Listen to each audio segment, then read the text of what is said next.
मेरा नाम निखिल है। एक दिन मेरे अनुज चाचू का फोन आया और उन्होंने कहा कि वो और कविता चाची और साथ ही में ऐश्वर्या, जो मेरी चाची की बहन है, किसी काम से शहर आ रहे हैं। ऐश्वर्या बिल्कुल अपने नाम की तरह ही थी।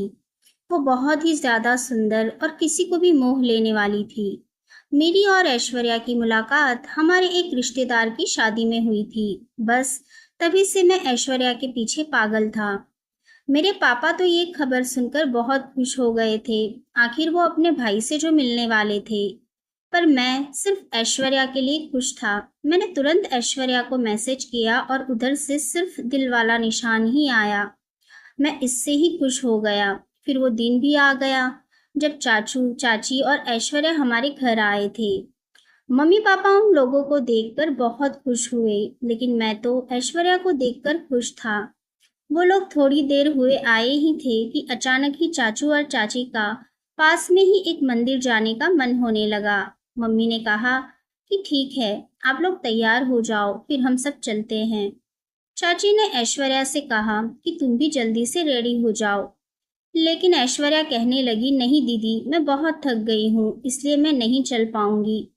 फिर चाचू ने मुझसे साथ चलने को कहा। मैंने कहा, आप लोग हो आइए, मुझे थोड़ा काम है। चाचू बोले, ठीक है, ऐश्वर्या भी तब तक घर पर आराम कर लेगी। फिर मम्मी और चाचा चाची घर से निकल गए। उनके जाते ही ऐश्वर्या कहने लगी, मैं नहा लेती हूँ। मैंने उसकी तरफ प्यार से देखते हुए कहा, ठीक है, आओ मैं तुम्हें वॉशरूम दिखा देता हूँ। मैंने तुरंत घर का मुख्य दरवाजा बंद किया, फिर अपने रूम का दरवाजा बंद कर लिया, ताकि अगर कोई आ भी जाए तो हम दोनों को संभलने का मौका मिल सके। फिर मैंने ऐश्वर्या को अपनी बाहों में भर लिया और मैंने ऐश्वर्या की ओर देखा तो वो कहने लगी, तुमसे मिलने की आस में सब कुछ रेडी करके आई हूँ। आज 2 साल बाद भी ऐश्वर्या स्वर्ग की अप्सरा लग रही थी। फिर वो नहाने चली गई। जब तक मम्मी और चाचा चाची नहीं आए तब तक हम दोनों ऐसे ही बातें करते रहे। कुछ समय बाद वो लोग भी आ गए थे। फिर पूरी फैमिली ने साथ मिलकर खाना खाया और ऐसे ही बहुत सारी बातें होती रही। चाचू मुझसे कहने लगे, मुझे और कविता को अपने एक दोस्त के वहां शादी में जाना है, तुम ऐश्वर्या को शहर घुमा देना। मैंने कहा, ठीक है। जब शाम को मैं और ऐश्वर्या तैयार होकर बाहर जाने लगे तो मैं उसे देखता ही रह गया। ऐश्वर्या ने ब्लू जीन्स और पर्पल टॉप पहना था। पहली बार आज मैंने ऐश्वर्या को जीन्स और टॉप में देखा था। फिर हम दोनों घूमने चले गए।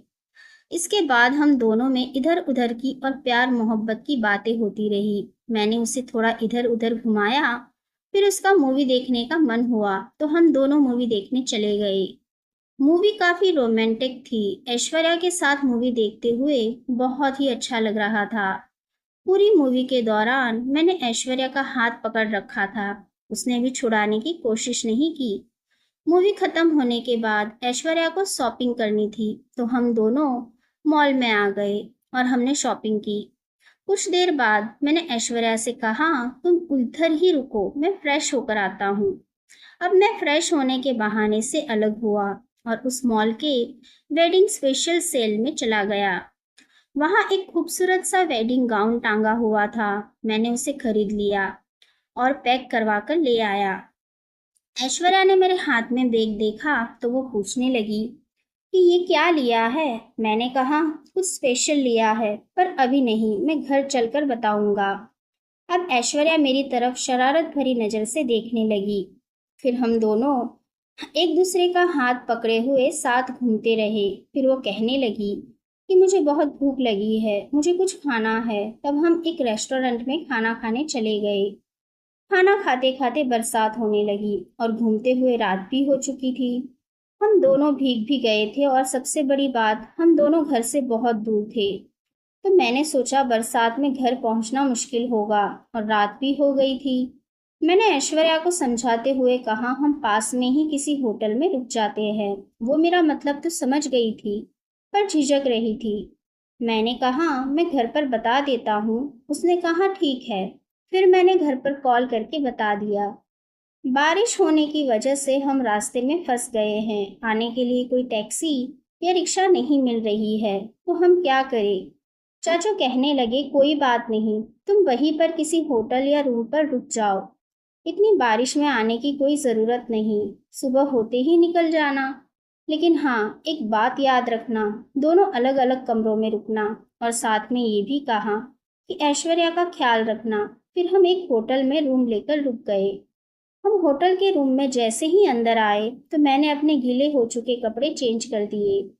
अब मैंने कमरे की रोशनी को हल्की कर दिया था। उस समय ऐश्वर्या को याद आया कि मैंने बैग में कुछ लिया था, तो वो जल्दी से बैग की तरफ देखने लगी और बोली, क्या है इसमें? मैंने कहा, तुम बैग खोलकर देख लो। उसने बैग खोला तो उसमें दुल्हन का पारदर्शी वेडिंग गाउन था और उसके साथ कुछ मेकअप का सामान था। तो ऐश्वर्या से ये सब देखकर खुश हो गई और शरारत भरी अदा से कहने लगी, अच्छा जी, तो ये आपकी दुल्हन के लिए है? तो मैंने कहा, हाँ। अब मैं ऐश्वर्या से कहने लगा, अब तुम अंदर जाकर जल्दी से मेरी दुल्हन बनकर आ जाओ। वो खुशी खुशी तैयार होने चली गई। 20 मिनट बाद ऐश्वर्या एक नई नवेली दुल्हन के लिबास में मेरे सामने आई। मैं उसे देखकर खुश हो गया। वो वेडिंग गाउन उस पर खूब जच रहा था। ऐश्वर्या बेड पर थी। मैं उसके करीब जाने लगा तो वो अपना हाथ आगे कर कर बोली, पहले मुझे रिंग तो पहनाओ। अब मैं अचकचा गया।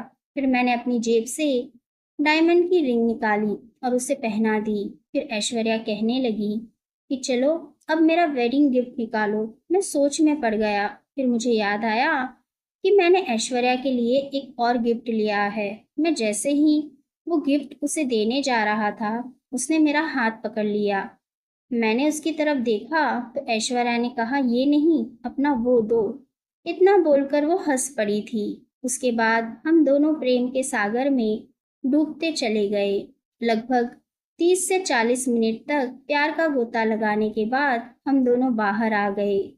ऐश्वर्या ने कहा कि आज बहुत दिनों बाद सुकून मिला है। काश हम दोनों ऐसे ही प्यार में गोते लगाते रहते तो कितना अच्छा होता। फिर अगले दिन सुबह होते ही बारिश भी बंद हो चुकी थी। उसके बाद हम दोनों घर पर आ गए। कुछ दिनों बाद ऐश्वर्या और चाचा चाची चले गए और फिर मैं उसके आने का इंतजार करने लगा। दोस्तों, कहानी अच्छी लगी हो तो लाइक, शेयर और सब्सक्राइब जरूर करिएगा। धन्यवाद।